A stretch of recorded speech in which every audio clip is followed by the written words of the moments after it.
Just ahead, the uphill battle to recruit people to join law enforcement and why the Houston Police Department is holding its biggest job fair yet. What you need to know next.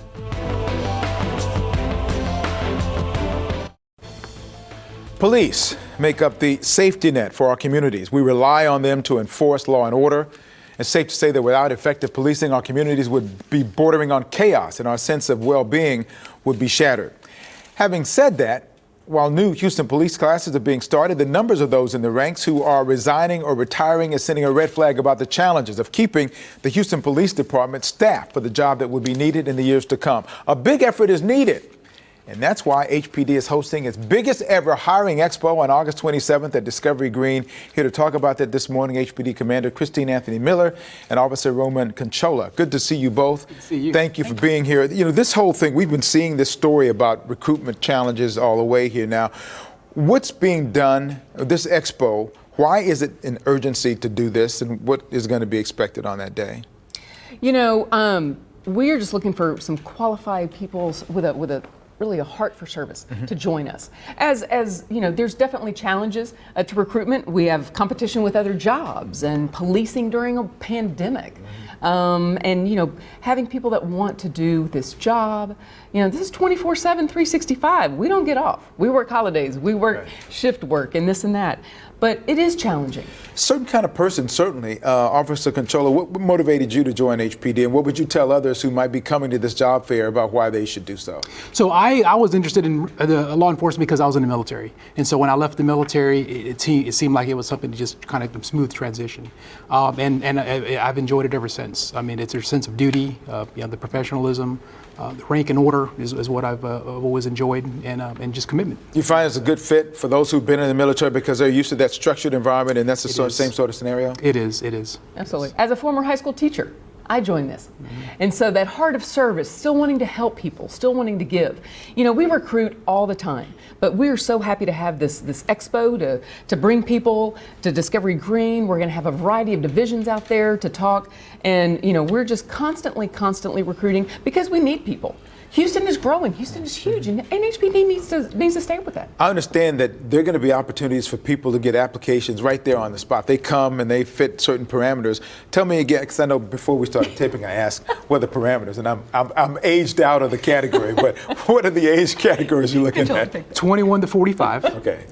You do have to have 48 hours of college, 18 months military, or 3 years of work experience out of the last 4 years. And I noticed some police organizations have dropped that as one of the requirements. You're not doing that yet. You're making that, there's a bottom line in terms of their college or that kind of curriculum. We have, and a few years ago we added the work history option. We understand that not everyone has opportunity maybe to go to college or join the military, prior law enforcement as well if you have 3 years of prior law enforcement. But we wanted to add that work history option. And so that's a fantastic way. If someone wants to join HPD, doesn't have 3 years yet, come join us as a senior police telecommunicator and then join the academy. So it's a great opportunity. So what is it that senior police telecommunicator? It's a dispatcher.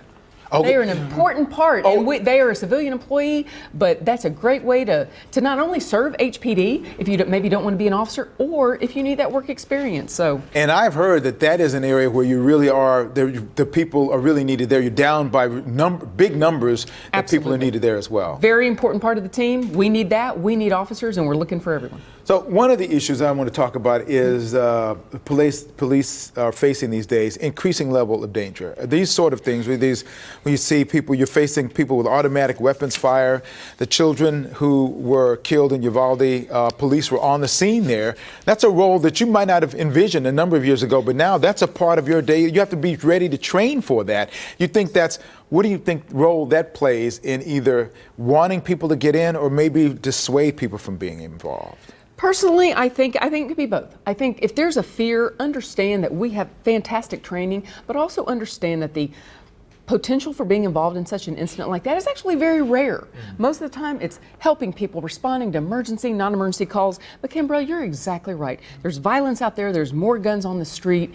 And we need to get these violent criminals off the street because they're just decimating our community. Talk about the passion and your heart. What is it about this that you wake up every day and you're ready to do it? Yeah, it's the sense of helping the community. I mean, I live in the city. with my neighbors, I care about them, want to help them, and just when I go to work, I know that I'm helping fill the ranks of police officers. Going out and we go to events all across the state, trying to get people, sway them to come to Houston, and we do a pretty good job of getting people to come from other cities to join. Do you have any fears in your line of work? I mean, do you have something that you're afraid of, or do you just kind of put that out of the way when you're going out and you're going out after roll call? I think we really rely upon our training, we rely upon our heart, and we rely upon one another. Exactly. And we rely also upon our community to back us, to support us, and to be there, and we definitely appreciate that. And I think you cannot live in fear. You just have to overcome it, and you have to do your job. I know that's been most recently, the chief is really asking community to really help you do your jobs, and that can't be stressed enough. Absolutely. So August 27th, the date Saturday, August 27th, Discovery Green from 10 a.m. to 2 p.m. I'm going to put the information on the Newsmakers page on click2houston.com. Commander Anthony Miller, Officer Controller, thank you so much for what you do. Thank you for your service protecting all of us. Absolutely. Okay. Thank you, Canberra. Be safe out there. Final thought.